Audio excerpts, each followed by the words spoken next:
Sabe aquela batalha interna, aquela vozinha da dúvida que às vezes simplesmente nos paralisa? Pois é, todo mundo já sentiu isso.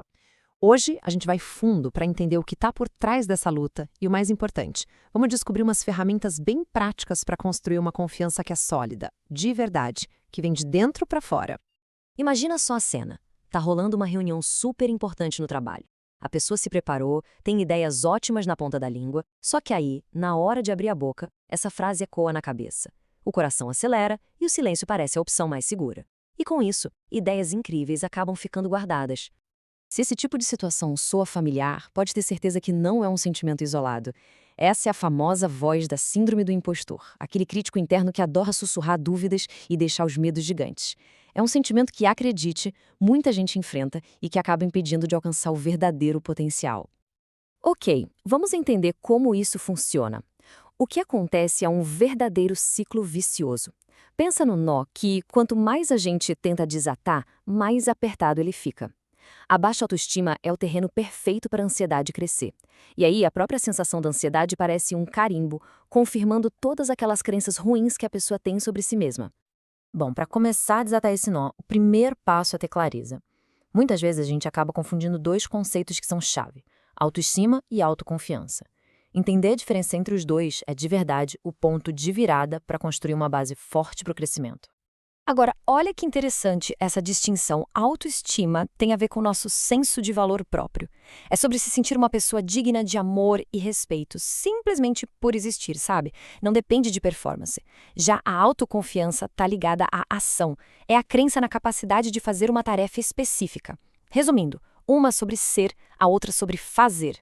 E bem no centro dessa bagunça toda de ansiedade e baixa autoestima, mora uma figura bem chata: o crítico interno. E o detalhe é que ele não nasce com a gente. Ele é construído com o tempo. Esse crítico, na verdade, é um fluxo de pensamentos negativos que rodam no piloto automático. Ele é o eco daquelas vozes de pais exigentes, talvez de bullying na escola, ou daquela pressão da sociedade por um sucesso que nem existe. Com o tempo, a gente internaliza essas vozes e elas passam a soar como se fossem nossas. E ele é esperto, viu? Usa umas táticas bem específicas que a gente chama de distorções cognitivas. Tem o pensamento tudo ou nada, ou é perfeito ou é um lixo.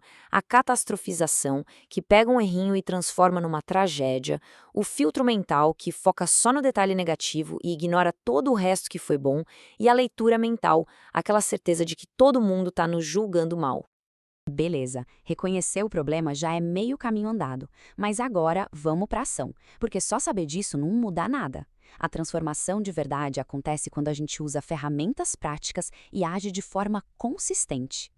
A primeira ferramenta é uma mudança de mentalidade poderosa.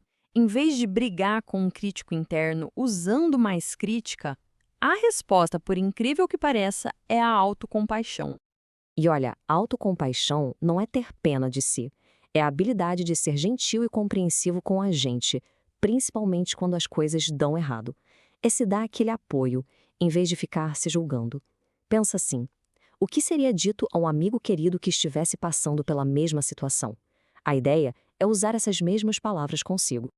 A segunda ferramenta nos transforma numa espécie de detetive da nossa própria mente. Se os pensamentos negativos não são fatos, mas só interpretações, então a gente pode sim questionar eles. O processo é bem direto e dá para repetir sempre. Primeiro é só observar o pensamento, sem julgar. Depois, questionar se ele é verdade mesmo. Que prova real eu tenho disso? E por fim, reformular. Por exemplo, aquele pensamento "eu nunca faço nada direito" pode virar algo como "eu estou sempre aprendendo e melhorando um pouco a cada dia". Uma das formas mais eficazes de turbinar a autoconfiança é sentir que estamos progredindo, que estamos conquistando coisas. E isso começa com metas que a gente consiga de fato alcançar. O segredo aqui é quebrar aqueles objetivos enormes em passinhos menores. Em vez de escrever um livro, a meta de hoje pode ser escrever 200 palavras. Comemorar essas pequenas vitórias e até anotar num diário treina o cérebro a focar no progresso e não na perfeição. Isso reforça a crença na nossa própria capacidade. E agora vem um ponto que, olha, muda o jogo. A confiança não é algo que a gente precisa ter antes de agir. Ela é um resultado da ação. Ficar esperando se sentir confiante para começar algo é a receita perfeita para não sair do lugar. A mudança real acontece quando se age, mesmo com medo. E uma técnica ótima para isso é a escada do medo. A gente começa a encarar o medo de forma organizada, do passo mais fácil para o mais difícil. Se o medo é falar em público, o primeiro degrau pode ser só fazer uma pergunta numa reunião pequena. Cada degrau que se sobe vai provando para o cérebro que aquela situação temível é, na verdade, bem administrável. Mas aí fica a dúvida, né? Confiança é uma coisa que algumas pessoas simplesmente nascem com ela e outras não?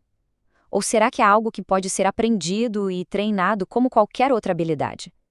Bom, a ciência tem uma resposta bem clara para isso.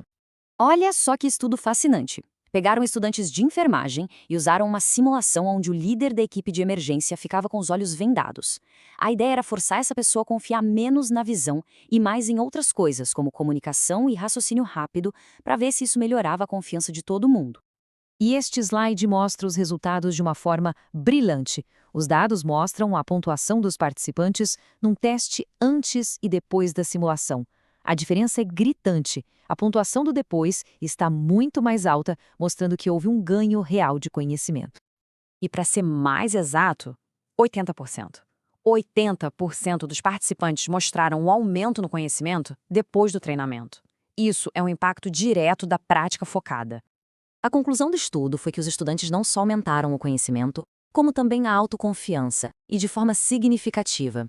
Isso prova que confiança não é uma característica misteriosa, que ou se tem ou não se tem. É uma habilidade, algo que pode ser treinado, medido e, o mais legal, construído. E isso tudo nos leva à reflexão final. A mudança não começa com um salto gigante, mas com um pequeno passo. A jornada para construir a autoconfiança começa agora, com a próxima escolha. Fica a pergunta: qual pequena ação, por menor que seja, pode ser tomada hoje para começar a construir essa habilidade?